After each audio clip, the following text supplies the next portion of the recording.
5 years old. I was putting my baby sister's diapers on her. I saw her vagina. I wanted one. I wanted one. I thought it would grow. I thought I would open. I ached to belong. I ached to smell like my mother. Her sweet aroma lived in my hair, on my hands, and in my skin. I ached to be pretty. Pretty. I wondered why I was missing my bathing suit top at the beach. Why I wasn't dressed like all the other girls. I ached to be completed. I ached to belong. To twirl the baton. They assigned me a sex the day I was born. It's as random as being adopted, or being assigned a hotel room on the 30th floor. It has nothing to do with who you are, or your fear of heights. But in spite of the apparatus that I was forced to carry around, I always knew I was a girl. They beat me for it. They beat me for crying. They pummeled me for wanting. To touch. To pet. To hug. To help. To hold their hands. For trying to fly in church like Sister Betrell. For doing cartwheels. Crocheting socks. For carrying purses to kindergarten. They kicked the shit out of me. Every day on my way to school.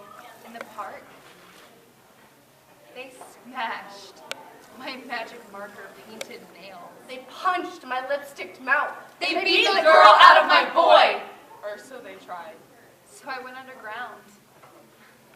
I stopped playing the flute. Be a man. Stand up for yourself. Go punch him back! I grew a full beard. It was good I was big. I joined the Marines. Suck it up and drive on.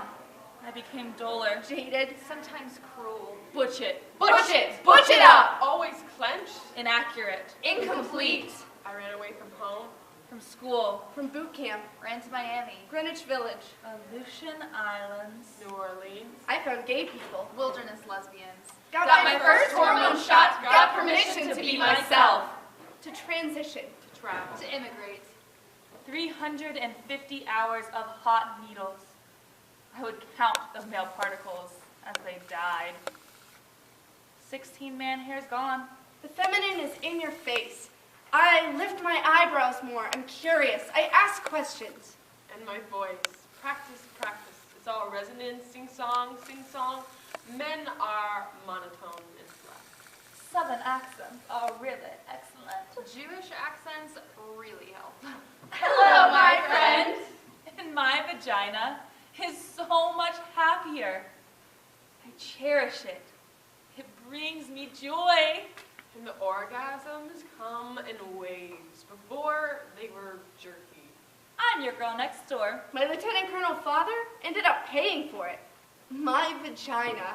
My mother was worried about what people would think of her. Think that somehow she made this happen.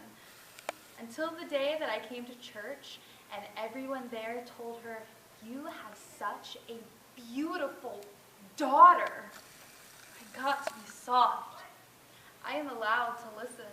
I'm allowed to touch. I am able to receive. To be in the present tense. People are so much nicer to me now. I can wake up in the morning, put my hair in a ponytail. A wrong was righted. I am right with God. It's like when you're trying to sleep and there's this loud car alarm. When I got my vagina, it was like someone had finally turned it off. I live now in the female zone. But you know how people feel about immigrants. They don't like it when you come from someplace else. They don't like it when you mix.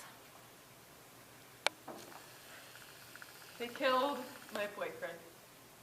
They beat him insanely as he slept with a baseball bat. They beat this girl out of his head.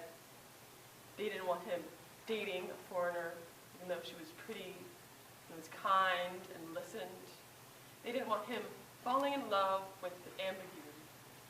They were afraid he'd get lost.